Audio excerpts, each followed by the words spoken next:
Ano nga ba ang Negros bleeding or heart dove?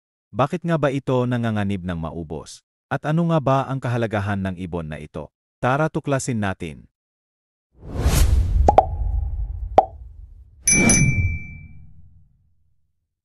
Ang Negros bleeding heart dove ay isang bihirang uri ng kalapati na matatagpuan lamang sa mga isla ng Negros at Panay sa Pilipinas.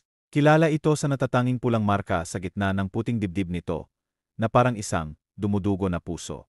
Ang ibon na ito ay mayroong iridescent greenish-blue na ulo at gilid ng dibdib, at may mga kaliskis sa itaas na liko. Ang mga pakpak nito ay kayumanggi, at ang ilalim ng katawan ay puti, na nagiging mas makitid mula sa lalamunan hanggang sa tiya. Ang Negros bleeding heart dove ay isang critically endangered species na nangangahulugang nasa panganib na maubos sa liga. Ang kanilang populasyon ay tinatayang nasa 50 hanggang 200 at 49 mature individuals lamang.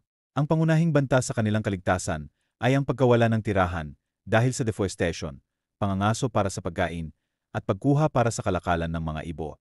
Ang mga pagsisikap sa konserbasyon ay mahalaga upang maprotektahan ang mga natitirang Negros bleeding heart dove at maibalik ang kanilang populasyon.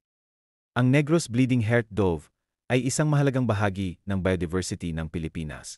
Ang pagprotekta sa mga ibon na ito ay hindi lamang mahalaga para sa kanilang kaligtasan, kundi pati na rin para sa kalusugan ng ekosistema ng Pilipinas.